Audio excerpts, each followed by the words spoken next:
Hi everyone, my name's Alex Hutchinson, Creative Director on Far Cry 4. I'm Mark Thompson, I'm the Narrative Director on Far Cry 4. Nice to meet you. Nice to meet you as well, and welcome to Kyrat, our new fictional location. So in Far Cry 4, you step into the shoes of Ajay Ghale, who is returning to the country of his birth, initially just to scatter his mother's ashes before he gets caught up in what's essentially a civil war. Kyrat is a fictional place based somewhere in the Himalayas, inspired by places like Nepal and Bhutan, and a bunch of countries from that part of the world. So looking out there, you know, one of the core things of any open world game, that sort of excitement and mystique and hope of an open world is, you know, what is all that smoke coming from? You know, what temples are out there? What secret locations? So we've peppered the world with different places to find, all of them filled with loot and secrets and collectibles and all that good stuff. And of course, the open world of Far Cry is densely populated with a variety of different animals, beasts. And also that's some kind of yak. I don't even know what that animal was. Yak, I believe. Is it a yak? With next-gen fur. Next-gen fur, that's true. Individually modeled hairs. So you see here with the eagle, you won't see it in this demo, but you can be attacked from above for the first time in a Far Cry game. So we've tried really to play with verticality, to have threats above and below you. And obviously you can still get involved in the ecosystem of the animals and hunt. And you can throw bait now. Yes, to attract animals. Yeah, and stuff like the eagle stealing the morale of the goat. Like, it isn't scripted, that's just what happens at the intersection of those two different AI systems talking to each other. The goal being that every player tells himself a different story, that they get different surprises, that they have a different story to tell their buddies when they come to work the next day or go back to school or whatever. So there are a bunch of new tools in Far Cry 4, one of which you'll see here is the grapple. We wanted to make something that allowed you to clamber over those annoying cliffs you sometimes came across in Far Cry 3, and something that would also lean into the much more vertical, much more sort of mountainous regions we were building in this game. And that was a pretty simple example, but the level designers get pretty crafty with the setup. We have these areas we're calling adventure zones in the new game, which will take you to places like temples, which you can see from afar, and force you to use the grapple in sort of really interesting and different ways.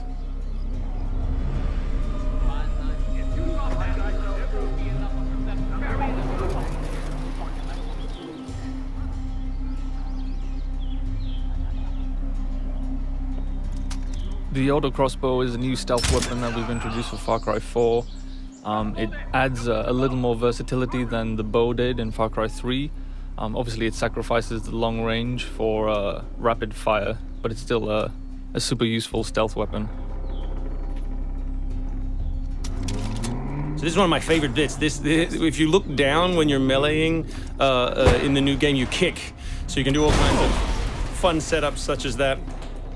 Kicking things is hilarious. I expect people around the world to be kicking rocks, explosive barrels, dead bodies come November.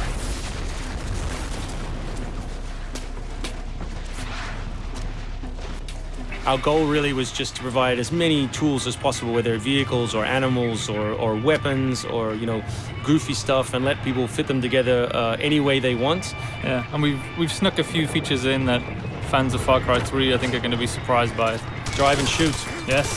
So drive and shoot, obviously it's a bit frustrating to be chasing someone forever and have to sort of drive in front of them, pull over and wait for them to get out. So now in the vehicles you can drive and shoot with any one-handed weapon. And you can also do driving takedowns from any vehicle, which I really like. So this idea of leaping from your vehicle into another vehicle, do horrible things to them, boot them out the side, and then continue on your merry way. You can now deliver death without even leaving your seat. So wingsuit is still here, and it's really cool, as you see, and actually when the space became more vertical, it actually became more fun. The mountainous environment means that there's a lot more wingsuiting to be found. And hopefully you won't get it before the middle of the game. You will. Hopefully you will get it before the middle of the game. That's the current plan. But we are many months away from watching you guys abuse us online.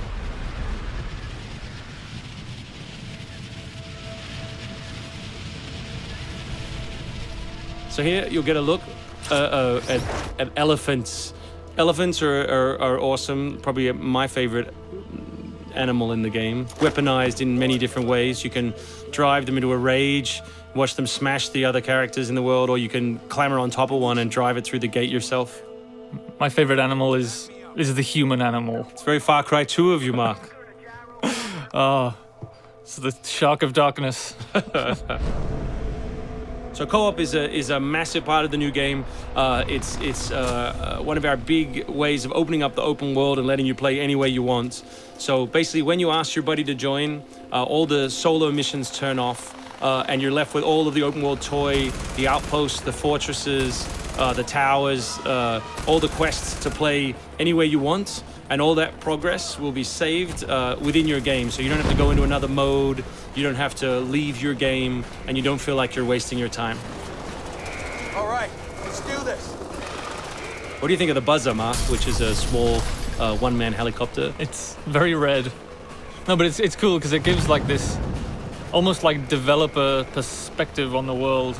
Like you normally, in Far Cry 3, you could never really see an outpost, or you couldn't engage with an outpost from this kind of vantage point, which is really cool.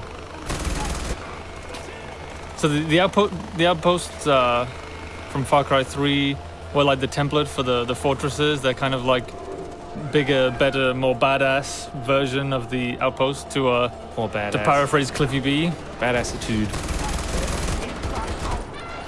So imagine charging that vehicle, you know, atop the elephant as opposed to just watching it happen. We spent a lot of money on that feature. A lot of money. Perhaps we could have put that in a video. Very expensive. So thanks everyone for watching. We really appreciate your time, and we look forward to showing you a whole lot more gameplay in the coming months. The game ships, of course, November 18th worldwide.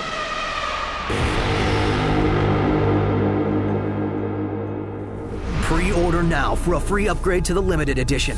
Includes 3 extra story missions and a bonus Impaler harpoon gun. Pre-order now. Far Cry 4. Available November 18th, 2014.